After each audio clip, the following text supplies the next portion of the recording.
Graça e paz.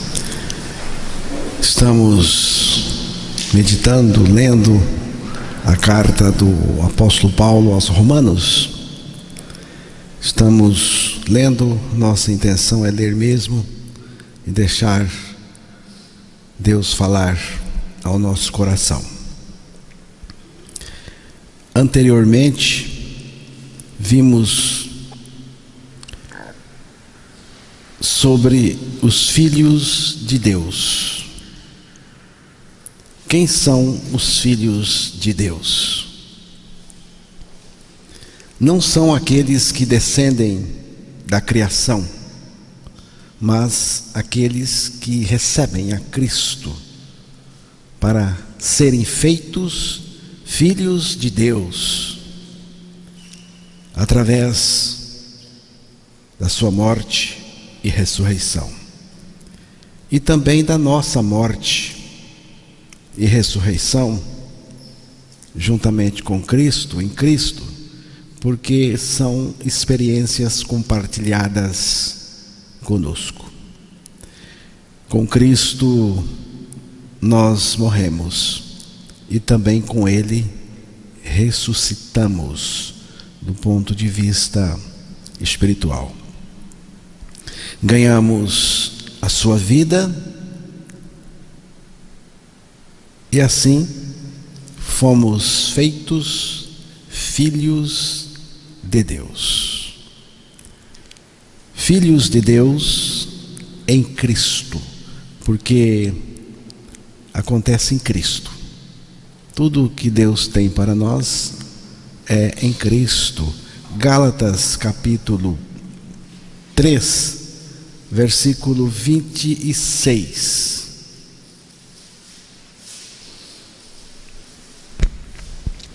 Pois todos vós sois filhos de Deus mediante a fé em Cristo Jesus. Todos vós sois filhos de Deus mediante a fé em Cristo Jesus. É preciso crer nesse em Cristo. Em Cristo. Em Cristo nós fomos colocados. Em Cristo. Ele mesmo nos atraiu a si quando de sua crucificação. E com Ele nós fomos identificados naquela morte, naquele sacrifício. Com Ele nós morremos. Perdemos a nossa vida pecadora. E com Ele nós ressuscitamos. E nesta nossa ressurreição com Ele ganhamos a vida. A vida dele, a vida de filhos de Deus também. E agora Ele pessoalmente está em nós. Ele vive em nós. É o que diz a palavra. Agora Paulo vai trabalhar a questão do sofrimento na vida dos filhos de Deus. Paulo nos estimula e nos anima quando ele diz que o nosso sofrimento nesta terra é insignificante. É nada comparado com o que há de ser revelado em nós. Irmãos, tem algumas coisas que nos ralam, nos torturam, nos trituram, nos atormentam, nos angustiam, nos apoquentam. E essas questões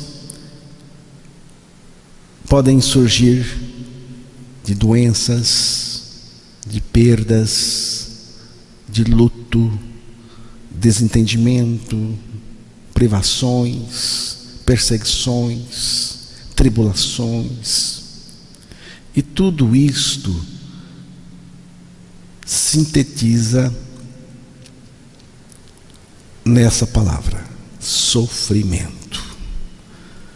Mas a questão importante mesmo, não é o porquê sofremos, mas como nós vamos lidar com o sofrimento. Como que você encara o sofrimento?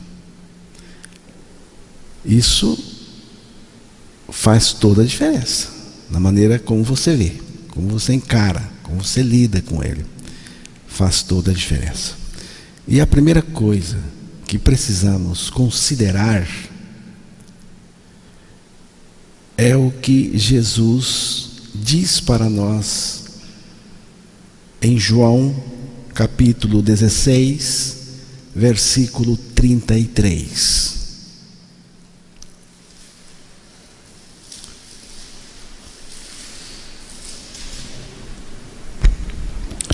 Essas coisas vos tenho dito para que tenhais paz em mim. No mundo passais por aflições, mas tende bom ânimo, eu venci o mundo. Aqui nesta terra, vocês vão passar por sofrimento. Mas em mim, vocês vão ter paz. É o que nós precisamos, é o que eu preciso, é tudo o que nós precisamos. Em mim, vocês vão ter paz. Jesus falou. Paz em mim, preste atenção. Preste atenção porque é importante isto aqui. Paz em mim e não paz comigo. Como ter paz em mim? Ou seja, nele. Para ter paz em Cristo, nós tivemos de ser colocados nele, levados para dentro dele. Por quê?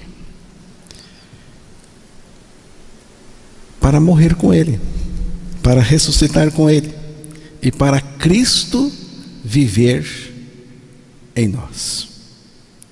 Ele é a nossa vida, ele é a nossa paz. Jesus não diz que nós vencemos o mundo, mas ele diz que ele venceu o mundo.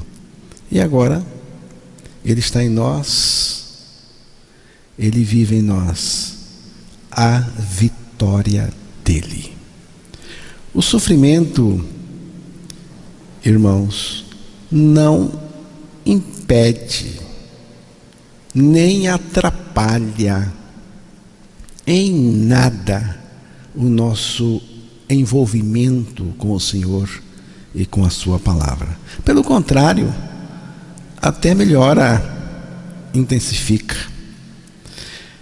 A igreja de Roma precisava ser estimulada, motivada corretamente, diante do sofrimento que assolava a igreja. E Paulo começa fazendo uma comparação.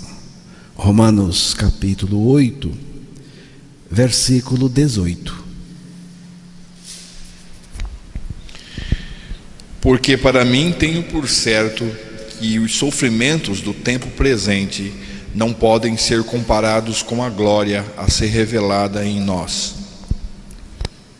Porque para mim tenho por certo, Paulo estava certo, estou certo, mas certo de quê?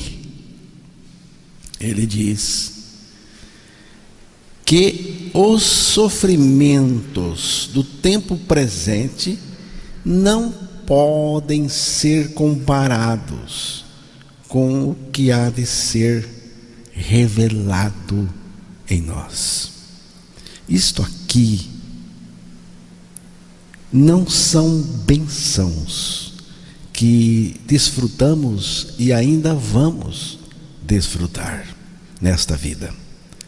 Isto aqui é algo, como disse o apóstolo Paulo, revelado em nós, acontece dentro de nós. Não é para nós, mas em nós, é o que ele disse aí. Você percebe a diferença? É algo que vai vir a nós e entrar em nós. Entrar em nós. E tendo-nos enchido e tomado o nosso ser totalmente, vai se revelar em nós e também para fora de nós. Penso que isso aí tem tudo a ver com Colossenses capítulo 1, versículo 27 e também Efésios capítulo 3, versículo 16 e 17.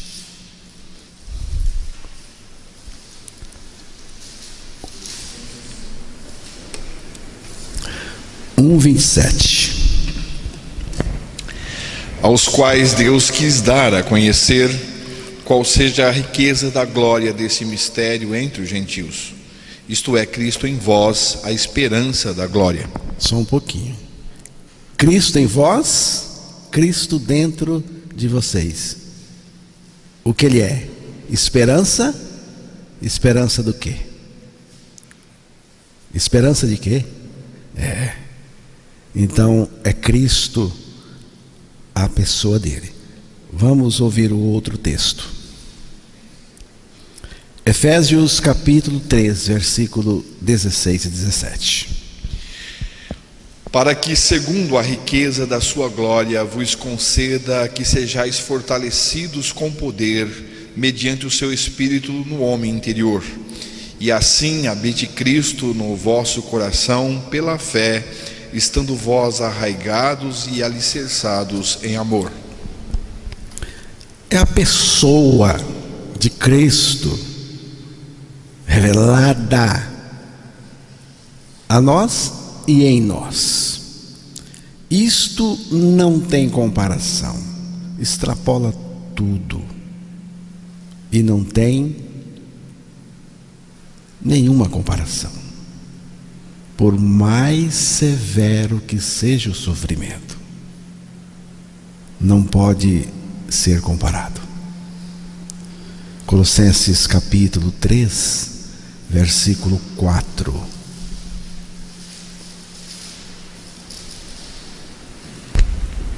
Quando Cristo, que é a nossa vida, se manifestar, então vós também sereis manifestados com Ele em glória. Isto aí que você acabou de ouvir excede tudo, extrapola tudo.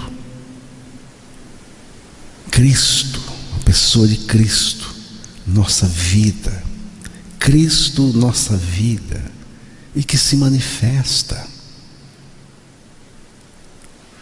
E os outros poderão ver isto em nós. Quem são estes outros? Os outros redimidos, o mundo, os anjos. Romanos capítulo 8, versículo 19. A ardente expectativa da criação aguarda a revelação dos filhos de Deus.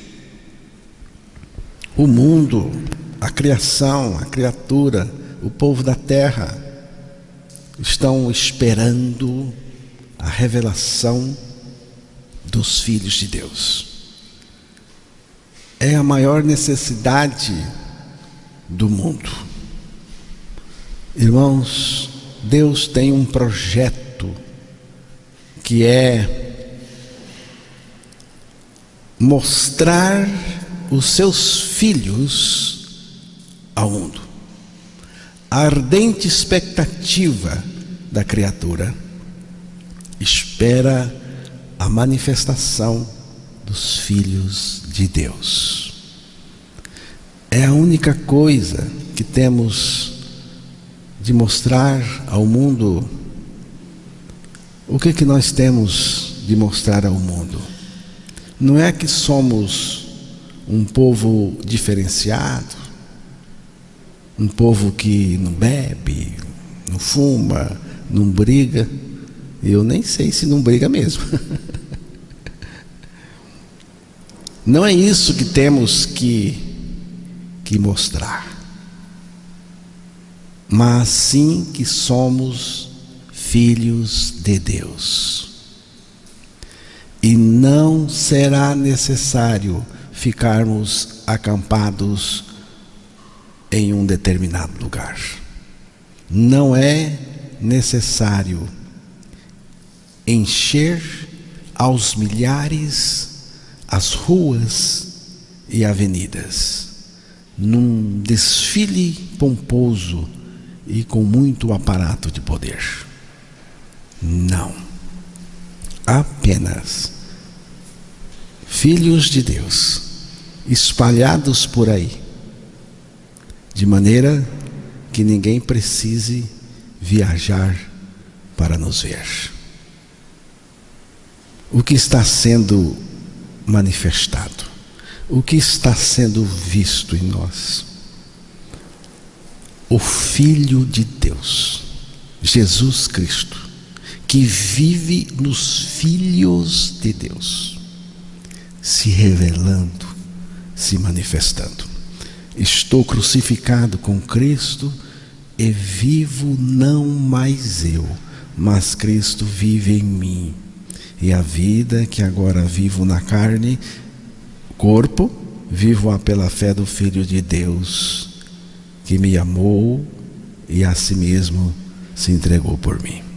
O mundo precisa encontrar esta verdade, esta manifestação, como a coisa mais preciosa do que remédio que cura câncer, que nem tem ainda. O mundo precisa de conhecer esta revelação dos filhos de Deus, a pessoa de Cristo vivendo em nós, em cada um de nós, também na sua igreja, se manifestando. Isto é a coisa mais importante, mais necessária que o mundo precisa. Precisa ver a revelação, a manifestação dos filhos de Deus. E Deus quer mostrar os seus filhos ao mundo. E para demonstrar essa comparação que o apóstolo Paulo fez em Romanos 8:18, ele apresenta 3 gemidos, que nós vamos dar uma olhada agora. O primeiro gemido é o gemido da criação, versículos 19 ao 22.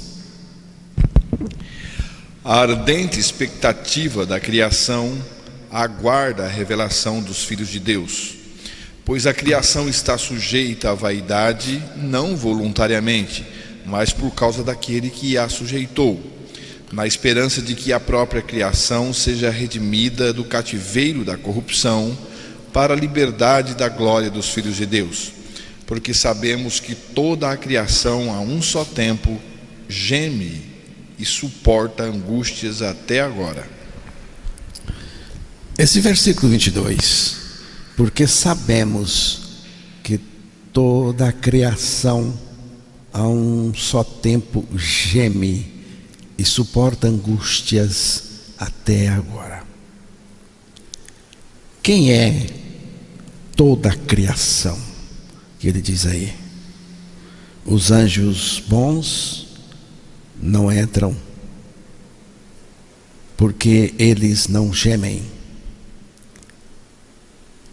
Satanás e os demais anjos caídos também não entram, porque o texto fala de redenção, libertação, e eles não podem ser redimidos e libertos. Também não diz respeito a nós e nem os ímpios. Toda a criação se refere, toda a criação inanimada, animada e irracional. Podemos colocar tudo isto em uma só palavra: natureza. A natureza. Paulo usa um recurso de figura de linguagem muito usado pelos salmistas.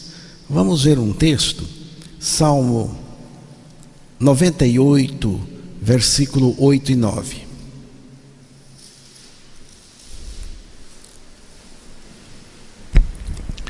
Os rios batam palmas e juntos cantem de júbilo, os montes na presença do Senhor,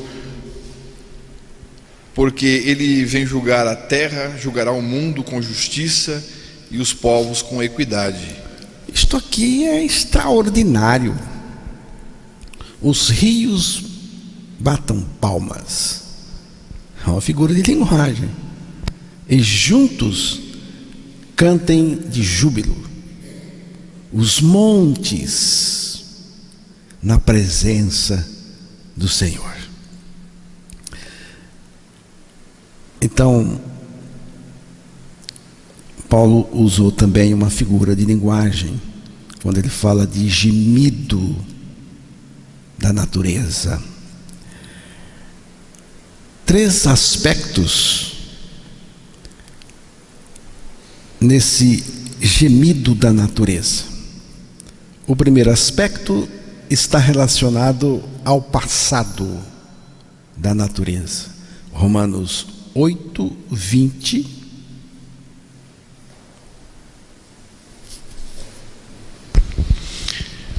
Pois a criação está sujeita à vaidade, não voluntariamente, mas por causa daquele que a sujeitou. Foi sujeita à vaidade, à futilidade, não porque quis, mas por causa daquele que a sujeitou. Quem é aquele que a sujeitou? Para mim é o próprio Deus. Você pode ver isso depois em Gênesis, lendo Gênesis 3, versículos 17 a 19. A ordem natural transtornou. E ela não escolheu isso. Mas ela caiu num cativeiro. Paulo falou. Esta criação foi onde o pecado se manifestou, não onde se originou. Então, a natureza produz cardos, espinhos, pragas. A natureza padece de abalos sísmicos, vulcanismos, tectonismos, catástrofes. Ela padece de tudo isso.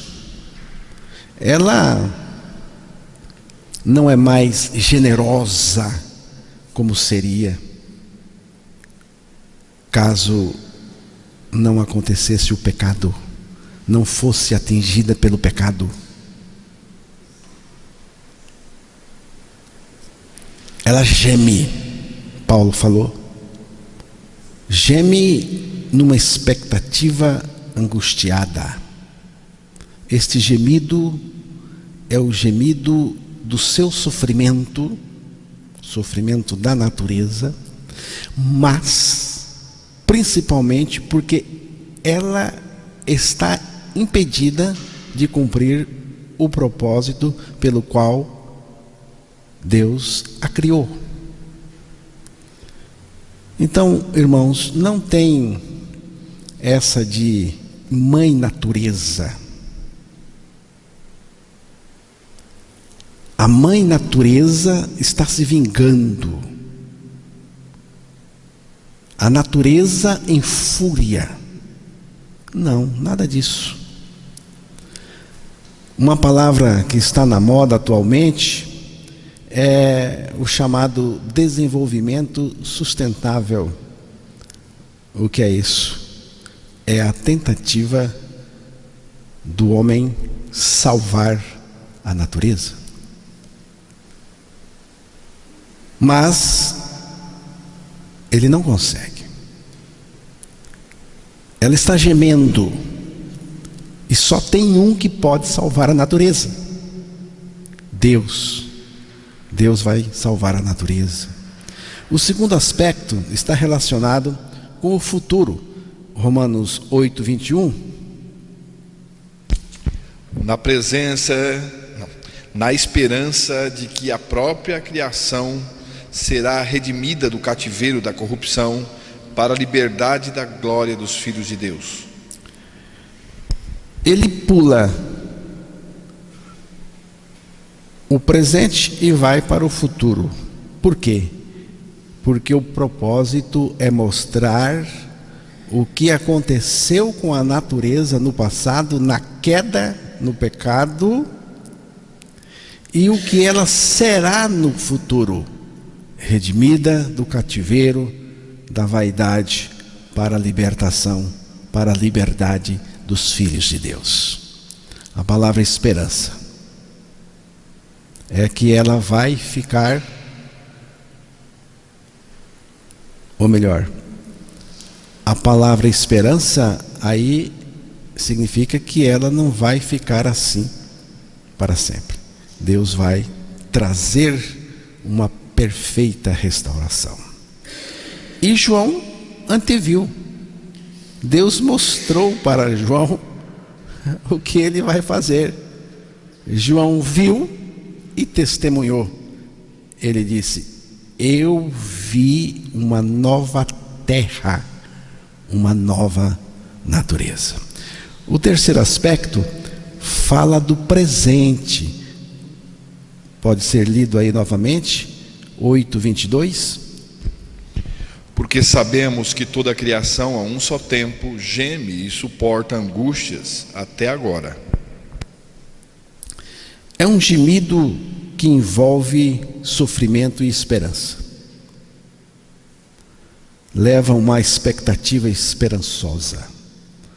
Ao mesmo tempo em que suporta angústia, há a esperança de uma coisa nova ainda por vir. A outra versão fala de dores de parto. A outra versão. Quando você vê terremoto, maremoto, onda gigante, tornado, inundação, como o que aconteceu recentemente no Rio Grande do Sul, e por aí segue, são as dores de parto da natureza. Mas vai aumentar, vai piorar muito, aumentar muito. O próprio Deus vai desencadear no momento próprio suas trombetas e taças do juízo.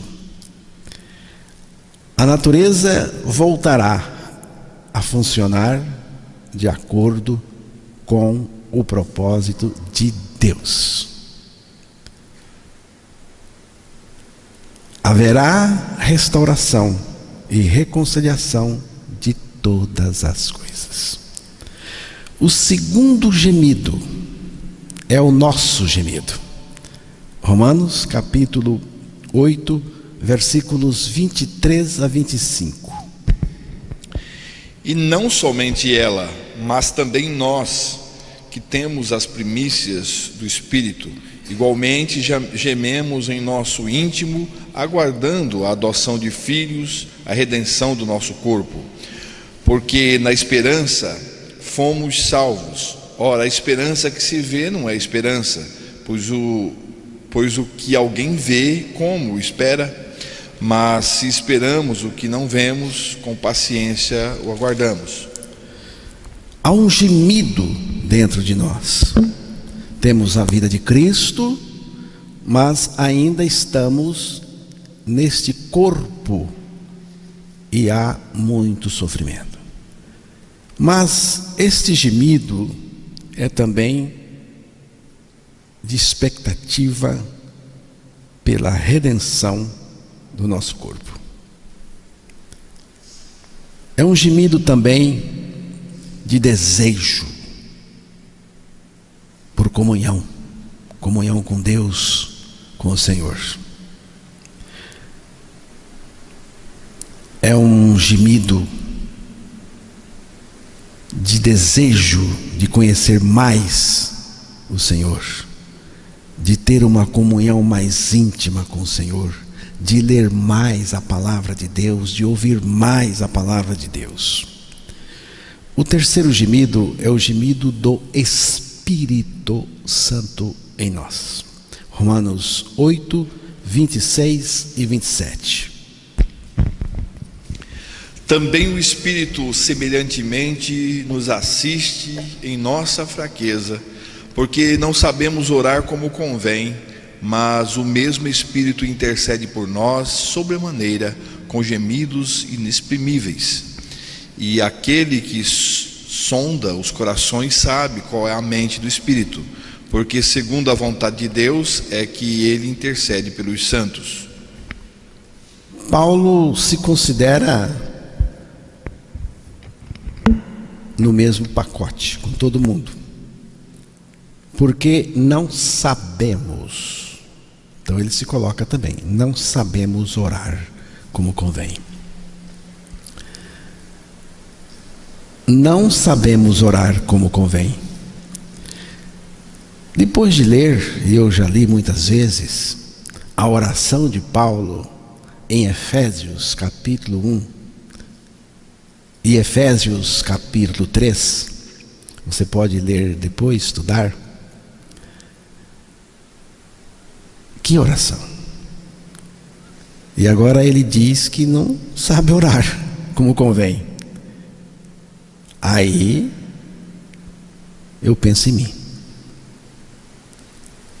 Se Paulo está dizendo aqui, depois de Efésios 1 e Efésios 3, que não sabe orar como convém, aí eu penso em mim.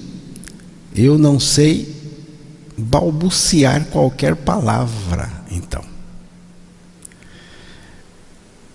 De que Paulo está falando quando diz que não sabemos orar como convém? É que muitas vezes mesmo, não fica nítido para nós a vontade de Deus. Paulo mesmo é testemunha disso. Paulo tinha um espinho na carne, que não sabemos exatamente o que era, mas talvez Paulo pensasse que essa coisa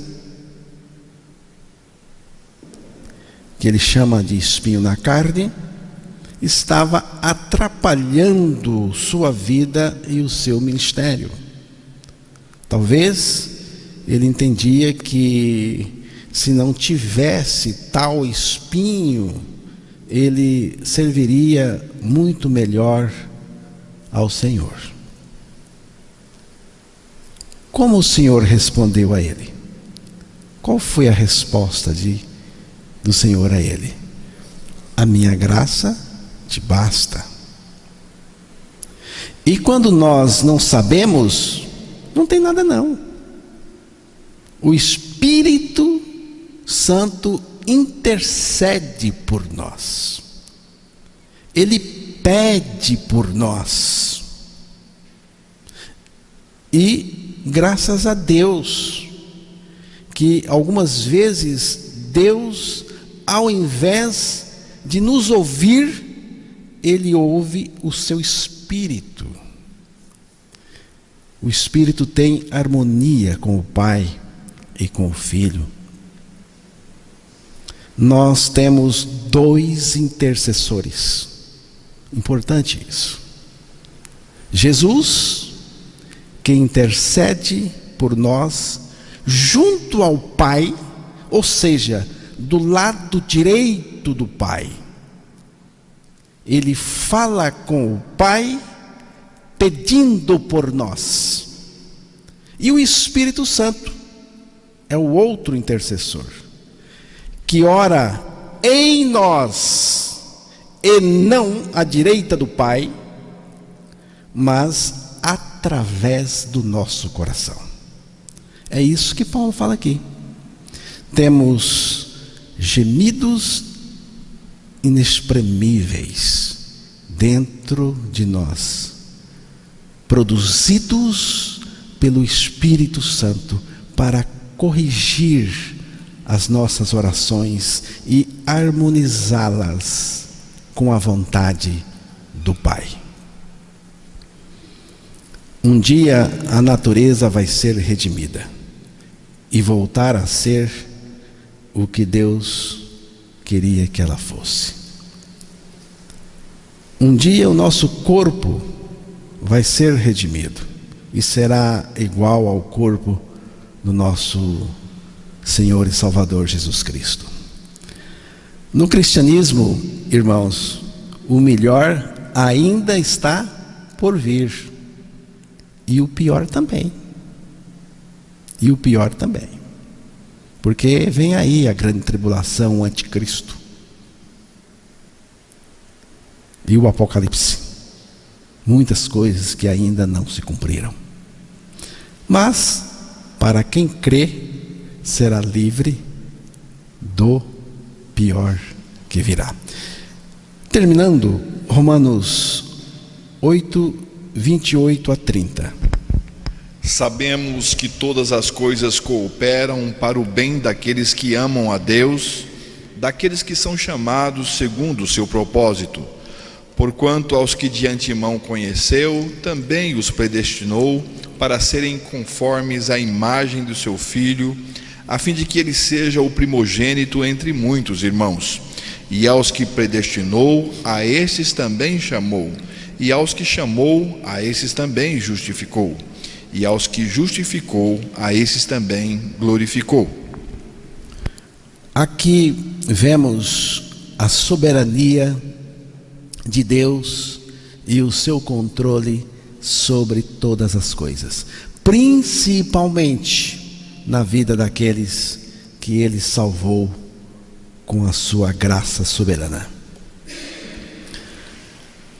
Apesar do diabo e do coração mau do homem, é Deus que está dirigindo tudo,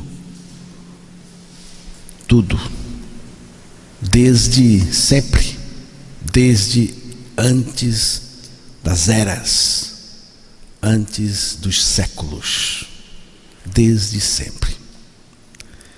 Irmãos, não existe o Deus do bem e o Deus do mal. Não existe isso. Não existem dois deuses em luta. Não existe um duelo de titãs. Deus não está disputando uma queda de braço com o diabo. Só existe um Deus soberano e que tem tudo sob o seu controle. Ele está conduzindo o universo conforme a sua vontade. Deus é soberano em todos os seus atributos. Deus é soberano no exercício do seu poder, no exercício da sua administração, no exercício da sua misericórdia e da sua graça. Então, é importante a gente saber disso. Antes de qualquer coisa vem o seu propósito. Que coisa boa! Temos que descansar nisso. Antes de qualquer coisa vem o seu propósito. Então, quando acontecer alguma coisa, não fique tão alarmado. Já olhe para o propósito de Deus. Lembre-se que antes de qualquer coisa vem o propósito divino. Quem são aqueles que amam a Deus? São aqueles que foram amados primeiro por Ele. Nós amamos porque Ele nos amou primeiro. Nunca teríamos ido na direção dele se ele não tivesse vindo em nossa direção primeiro. Quando diz que ele nos conheceu de antemão, significa que ele nos deu um destino prévio, que é a conformação com a imagem do seu Filho. E para isso acontecer, para que isso se realizasse em nós, Ele nos chamou, aquele chamado eficaz. Ele também nos justificou através do seu sangue, da sua morte e também da sua ressurreição. Então, se dá a nossa predestinação mediante a nossa morte e ressurreição juntamente com Cristo. Quando cremos nestas verdades tão preciosas. Então, Cristo exaltado com todo o poder no céu e na terra, vem ficar dentro de nós, dentro dessa carcaça. Então, Ele vai trabalhar em nós o caráter de Deus, o seu caráter, o Pai também, o Espírito, trabalhando em nós o caráter de Jesus.